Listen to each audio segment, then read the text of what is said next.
आखिर क्यों एक औरत ने दिया सांप को जन्म। बहुत समय पहले एक ब्राह्मण अपनी पत्नी के साथ एक गांव में रहता था। वे दोनों बहुत ही सरल और खुशहाल जीवन जीते थे। उनकी एकमात्र चिंता यह थी कि उनके कोई संतान नहीं थी। वे दोनों कई वर्षों तक भगवान से संतान प्राप्ति की प्रार्थना करते रहे, इस आशा में कि भगवान उन्हें संतान प्रदान करेंगे। उनकी शादी के 13वें वर्ष में भगवान ने उन्हें एक संतान प्रदान की, लेकिन वह संतान एक सांप थी। वे वास्तव में निराश थे। गांव के सभी लोगों ने ब्राह्मण और उसकी पत्नी को सलाह दी कि वे उस बच्चे से छुटकारा पालें, क्योंकि उन्हें लगा कि वह बच्चा एक राक्षस है। मनुष्य से पैदा हुए सांप की व्याख्या कोई और कैसे कर सकता है। ब्राह्मण भी गांव वालों से सहमत था, लेकिन ब्राह्मण की पत्नी ने इस बात पर ध्यान नहीं दिया कि गांव वाले उनके बच्चे के बारे में क्या सोचते हैं या क्या कहते हैं। उसने ब्राह्मण को साफ कह दिया कि वह सांप को अपने बेटे की तरह पालेगी और हमेशा उसकी मां रहेगी। ब्राह्मण ने उसे सांप को छोड़ने के लिए मनाने की कोशिश की, लेकिन वह सफल नहीं हुआ।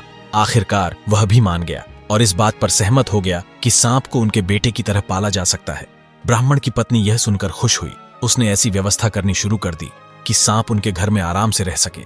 उसने लकड़ी के बक्से का उपयोग करके सांप के लिए एक अच्छा बिस्तर तैयार किया। उसने बक्से के अंदर एक छोटा गद्दा और एक कंबल रखा।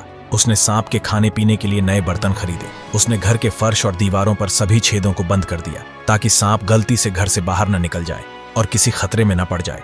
उसे हमेशा डर लगा रहता था कि अगर अकेला देखा गया तो गांव वाले अपनी जान के डर से उसके लड़के को मार सकते हैं। धीरे धीरे साल बीतते गए और जल्द ही सांप बड़ा और स्वस्थ हो गया। एक दिन गांव में एक शादी में भाग लेने के दौरान ब्राह्मण की पत्नी ने सोचा कि वह भी अपने बेटे की शादी करवा देगी। ब्राह्मण को तब आश्चर्य हुआ जब उसकी पत्नी ने उससे अपने लड़के के लिए एक उपयुक्त वर खोजने के लिए कहा। उसने अपनी पत्नी से बहस करने की कोशिश की। ऐसी लड़की मिलना असंभव है जो सांप से शादी कर सके। अगले दिन अनिच्छा से वह अपने बेटे के लिए दुल्हन की तलाश में अपने घर से निकल पड़ा। वह दूर दूर तक गया, लेकिन जब भी उसने कहा कि वह अपने बेटे, जो कि एक सांप था, के लिए दुल्हन की तलाश कर रहा है, तो लोग उस पर हंसे और उसे भगा दिया। कई सप्ताह बीत गए। ब्राह्मण एक शहर में आया जहां उसका बचपन का दोस्त रहता था। वह अपने दोस्त से मिला और अपनी यात्रा का कारण बताया। उसके मित्र को पता नहीं था कि ब्राह्मण का बेटा एक सांप था और उसने तुरंत अपनी बेटी का हाथ उससे विवाह के लिए पेश कर दिया। ब्राह्मण ने अपने मित्र को एक बार अपने घर आने और बेटे से मिलने के लिए मनाने की कोशिश की, लेकिन उसके मित्र ने कहा कि उसे यकीन है कि ब्राह्मण का बेटा अपने पिता की तरह होगा, और उसने अपनी बेटी को ब्राह्मण के साथ विवाह करने के लिए भेज दिया। जब लड़की को पता चला कि उसका विवाह एक सांप से हुआ है तो वह निराश हो गई, लेकिन अपने पिता की प्रतिबद्धता का अपमान करने वालों में से नहीं। उसने सांप के साथ रहने और एक पतिव्रता पत्नी बनने का फैसला किया। उस रात जब लड़की कमरे में सांप के साथ अकेली थी, सांप ने अपनी कैंचुली उतार दी और एक सुंदर युवक में बदल गया।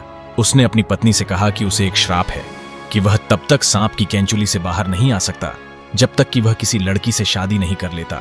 उसने यह भी बताया कि वह केवल सूर्यास्त के बाद ही सांप की कैंचुली से बाहर आ सकता है। उसे भोर में फिर से कैंचुली में घुसना होगा। लड़की खुश थी कि अब वह कम से कम रात के समय अपने पति के साथ रह सकती है, इसलिए हर रात सांप अपनी कैंचुली उतारता और एक आदमी में बदल जाता। एक दिन ब्राह्मण को अपने बेटे के कमरे से कुछ आवाजें सुनाई दी। उसने अंदर झांक कर देखा कि उसकी बहू एक युवक के साथ बैठी है और उसके पास सांप की खाल पड़ी है। वह तुरंत कमरे में गया और सांप की खाल उठाकर आग में डाल दी। युवक यह देखकर बहुत खुश हुआ। उसने ब्राह्मण को बताया कि श्राप में यह भी लिखा है कि अगर कोई व्यक्ति बिना उसके कहे सांप की खाल को नष्ट कर दे तो श्राप समाप्त हो जाएगा। उस दिन से वह लड़का कभी सांप नहीं बना। ब्राह्मण और उसकी पत्नी मानव रूप में बेटे को पाकर बहुत खुश हुए और उसकी पत्नी भी बहुत खुश थी।